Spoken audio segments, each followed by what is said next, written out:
जय शिव शंकर, जय महाकाल। आज मैं आपको एक ऐसी कथा सुनाने जा रही हूँ जिसे जानकर न सिर्फ आपके मन के सारे अंधकार मिट जाएंगे, बल्कि आपको ब्रह्मांड के अद्भुत रहस्यों, अमावस्या और पूर्णिमा की सच्चाई भी पता चलेगी। दोस्तों, बस आप बने रहिए मेरे साथ मेरी इस वीडियो में अंत समय तक। दोस्तों, क्या आपने कभी सोचा है कि क्यों एक रात आसमान चांद से भरा होता है और दूसरी रात बिल्कुल काली और खाली? क्यों?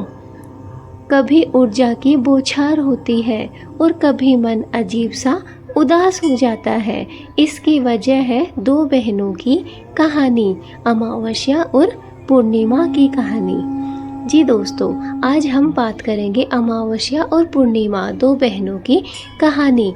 यह सिर्फ दो बहनों की कहानी ही नहीं है, यह हमारे जीवन के सुख और दुख की भी कहानी है। यह हमारे जीवन में अंधकार और प्रकाश की भी कहानी है। यह कहानी सत्य और असत्य पर भी आधारित है। तो चलिए दोस्तों, बिना देर किए हुए कहानी को प्रारंभ करते हैं। दोस्तों, बहुत समय पहले की बात है, जब धरती नई नई बनी थी। तब समय, दिन और रात का कोई ठिकाना नहीं होता था। चांद केवल एक प्रकाश था, लेकिन न उसका आकार तय था और न ही उसकी भूमिका।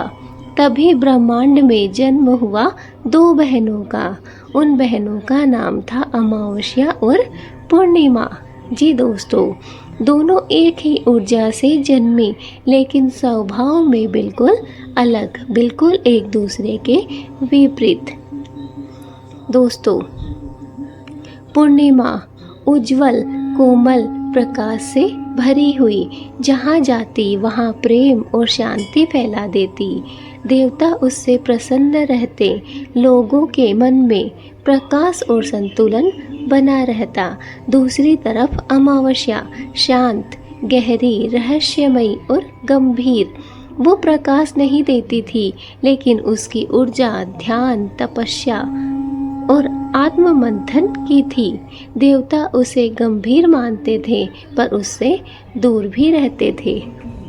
एक दिन दोनों बहनें भगवान शिव के पास गई और बोली, हे प्रभु, हम आपकी सेवा में आना चाहती हैं। हमें बताइए कि हमारा क्या कार्य है। शिवजी मुस्कुराए और बोले, पूर्णिमा, तुम लोगों के जीवन में उत्सव और आनंद लाओगी। तुम्हारी रात में चांद पूरा होगा, लोग पूजा करेंगे, व्रत करेंगे और भक्ति में मगन रहेंगे। फिर शिवजी अमावस्या की ओर देखे। अमावस्या, तुम्हें लोग समझ नहीं पाएंगे। तुम रहोगी अंधकारमय, लेकिन तुम मेरी प्रिय बनोगी। तुम्हारे दिन साधना, तंत्र और आत्मा की खोज के दिन होंगे। जो तुम्हें समझ गया वह स्वयं को पा जाएगा। यह सुनकर पूर्णिमा मुस्कुराई और अमावस्या शांत रही, पर उसकी आंखों में एक रहस्यमयी चमक जरूर थी। दोस्तों, धीरे धीरे समय बीतता चला गया और दोनों बहनों ने अपने अपने कार्य को निभाना शुरू कर दिया। लोग पूर्णिमा की पूजा करते, गीत गाते, दीप जलाते, लेकिन अमावस्या के दिन लोग डरते, घर से बाहर नहीं निकलते, अंधकार से भागते। एक दिन अमावस्या दुखी होकर कैलाश चली गई। शिवजी के चरणों में गिर पड़ी और बोली, प्रभु, मैं भी तो आपकी ही बेटी हूँ, लेकिन मुझे कोई प्रेम नहीं करता और सब मुझसे डरते हैं, सब लोग मुझसे भागते हैं। शिवजी ने उसे उठाया और कहा, जिसे सब नहीं समझते वही सबसे गहरा होता है। अमावस्या, तुम मेरी आत्मा हो, ध्यान और शक्ति की रात हो। तुम्हारे दिन ही तो साधक सिद्धियाँ प्राप्त करते हैं, मेरी तंत्र पूजा करते हैं। तुम छुपी हो, लेकिन सबसे प्रभावशाली हो। उस दिन से अमावस्या ने लोगों को जागृत करना शुरू किया। उसने बताया कि अंधकार से भागो मत, उसे समझो। अमावस्या वो रात है जब हम अपने भीतर उतर सकते हैं, जब हमारा मन शांत होता है और आत्मा शिव से जुड़ सकती है। और धीरे धीरे लोगों ने अमावस्या को समझना शुरू कर दिया। वे उसके दिन ध्यान करने लगे, शिव पूजा करने लगे। अब अमावस्या सिर्फ अंधकार की रात नहीं, बल्कि आत्म जागरण की रात भी बन गई। अमावस्या पूर्णिमा अब अमावस्या से मिलती है। दोनों एक दूसरे से बातें करती हैं और कहती हैं, बहन हम अलग नहीं, बल्कि एक ही चांद की दो भावनाएं हैं, एक प्रकाश और एक गहराई। अमावस्या मुस्कुराई और बोली, हाँ बहन, एक बाहर का प्रकाश है और एक भीतर का। तू बाहर दिखती है, मैं भीतर महसूस होती हूँ।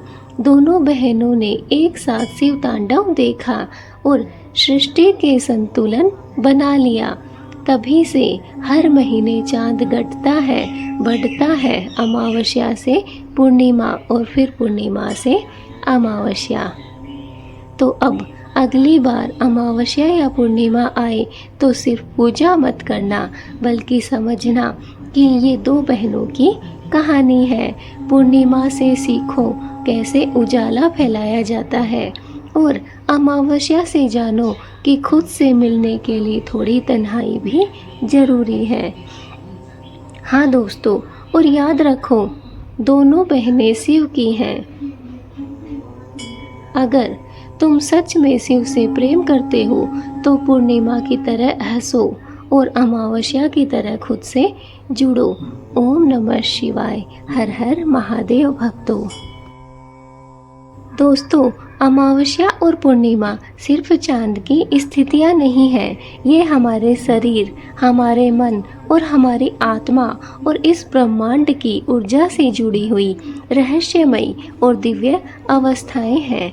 इनसे जुड़ी कई अद्भुत, ऊर्जावान और रहस्यपूर्ण बातें हैं जो बहुत ही कम लोग जानते हैं। आइए आज मैं आपको ऐसी ही कुछ उच्च कोटि की बातें बताती हूँ जिन्हें सुनकर आप खुश हो जाएंगे और आपकी नई नई जो कहानियाँ हैं वो भी आपको पता चलेंगी।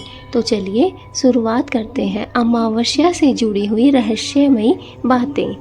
शिव की तंत्र शक्ति अमावस्या में जागती है। दोस्तों, अमावस्या के दिन शिव तंत्र और सिद्धियों की ऊर्जाएं सबसे जागृत होती हैं।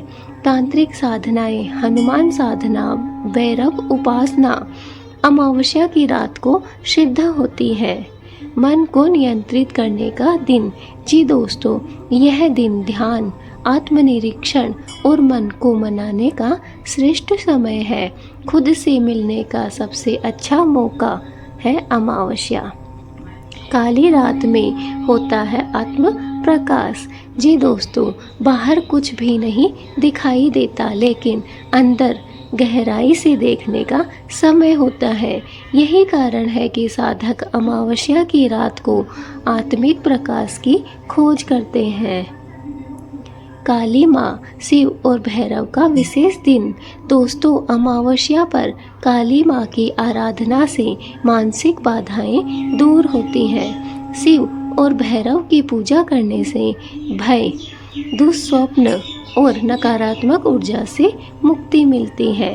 ऊर्जाओं का रीसेट बटन। जी दोस्तों, यह दिन एक तरह से ब्रह्मांडीय ऊर्जा का रीसेट पॉइंट होता है। पुराने कर्म, पुराने विचारों को छोड़कर नई शुरुआत के लिए यह दिन सर्वोत्तम है। इसलिए अमावस्या से डरे नहीं, बल्कि अमावस्या की रात के दिन अपने आप को पहचाने, अपनी शक्तियों को पहचाने और भगवान शिव से मिलने की कोशिश करें।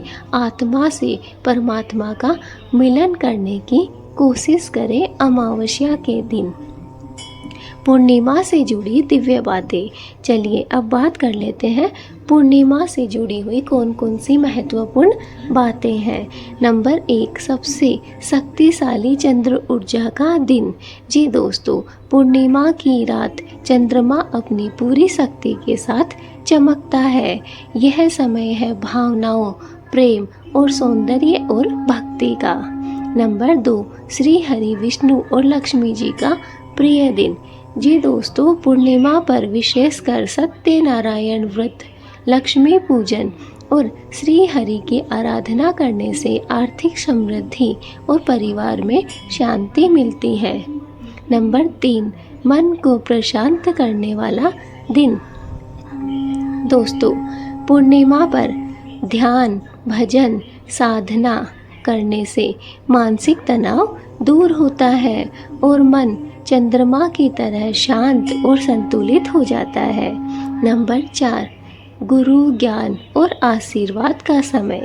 दोस्तों, इस दिन गुरु को स्मरण करना और सत्संग करना 100 गुना फलदायक होता है। गुरु पूर्णिमा इसी दिन सिद्धांत पर आधारित है। नंबर 5, भक्ति और सेवा का सर्वश्रेष्ठ समय। जब आप पूर्णिमा की रात भजन, कीर्तन, सेवा, व्रत आदि करते हैं तो आपकी भक्ति को चंद्रदेव और देवी लक्ष्मी दोनों स्वीकार करते हैं। दोस्तों, अब बात कर लेते हैं अमावस्या और पूर्णिमा के बीच का गूढ़ रहस्य। दोस्तों, अमावस्या है अंधकार की आत्मा और पूर्णिमा है प्रकाश की चेतना।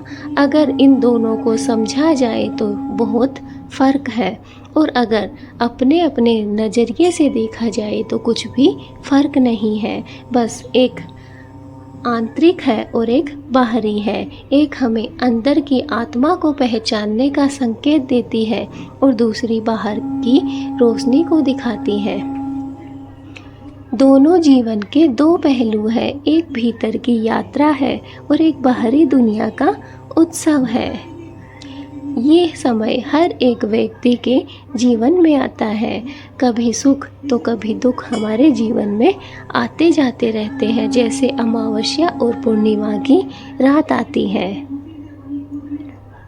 अगर अमावस्या ध्यान है तो पूर्णिमा भी भक्ति है। दोस्तों, शिव जी इन दोनों को एक साथ समेटने वाले परम योगी हैं, क्योंकि वो अंधकार में भी रहते हैं और प्रकाश के भी स्वामी हैं। दोस्तों, कुछ शक्तिशाली बातें हैं जो कि हम आपको इस वीडियो के माध्यम से बता रहे हैं। अमावस्या में खुद को खोकर शिव को पाया जाता है और पूर्णिमा में शिव को देखकर खुद को पहचाना जाता है। दोस्तों, इन दोनों में ज़्यादा फर्क नहीं है। अमावस्या की रात को खुद को खोकर शिव को पाना ही अमावस्या की रात है और पूर्णिमा में शिव को देखकर खुद को पहचाना जाता है। एक अंधेरे में उतरने की ताकत देती है अमावस्या और एक उजाले में उड़ने की शक्ति देती है, वो है पूर्णिमा। जो अमावस्या से न डरा वही सच्चा साधक बना और जो पूर्णिमा से न मोहित हुआ वही सच्चा भक्त बना। दोनों एक दूसरे की पूरक है, दोनों एक दूसरे के विपरीत हैं। बस जरूरी है तो कुछ हमें समझने की। जो इनमें फ़र्क समझ जाता है वो जीवन के इस मोड़ को पार कर जाता है, जीवन को जी जाता है और अपने इस समय को बहुत ही अच्छे तरीके से व्यतीत कर जाता है। इसलिए दोस्तों, इस कहानी को समझने की पूरी कोशिश कीजिए, क्योंकि यह कहानी सिर्फ हमें अमावस्या और पूर्णिमा की कहानी ही नहीं बताती है, बल्कि इस कहानी से हमें और भी बहुत सारी बातें सीखने को मिलती हैं कि हमारे जीवन में अगर सुख आता है तो दुख भी आएगा और अगर आज हम दुखी हैं तो कल हमें सुख भी प्राप्त होगा। दोस्तों, सुख और दुख पूर्णिमा और अमावस्या की तरह ही है। जैसे अमावस्या पूर्णिमा के बिना और पूर्णिमा अमावस्या के बिना अधूरी है, वैसे ही हमारे जीवन में सुख के बाद दुख और दुख के बाद सुख आते हैं। अगर सुख नहीं आएंगे तो दुख का हमें पता ही नहीं चलेगा, और अगर दुख नहीं आएंगे तो सुख को हम सुख स्वीकार ही नहीं कर पाएंगे। इसलिए हमारे जीवन में अमावस्या और पूर्णिमा की तरह सुख और दुख भी आते रहते हैं। रात और दिन की तरह है, दुख और सुख हमें भोगने पड़ते हैं। दोस्तों, यह कहानी हमें यही सिखाती है कि बस हमें भोलेनाथ की पूजा में लीन रहना है, और हमें कभी अपने अंदर की आत्मा को पहचानना है तो कभी अपनी बाहरी आत्मा को देखना है। दोस्तों, यह कहानी अगर आपको अच्छी लगी हो तो वीडियो को लाइक ज़रूर कर दीजिए। अगर आप हमारे चैनल पे नए हैं, पहली बार इस वीडियो को देख रहे हैं, तो चैनल को सब्सक्राइब ज़रूर कर लीजिए, और दोस्तों बेल आइकन को दबाना ना भूलें ताकि आने वाली हर एक वीडियो आप तक भी पहुंच सके। दोस्तों, कमेंट में हर हर महादेव, जय भोलेनाथ ज़रूर लिखें। भोलेनाथ का आशीर्वाद आप सभी को प्राप्त हो और आपकी सारी मनोकामनाएं भोलेनाथ पूर्ण करें। जय भोलेनाथ।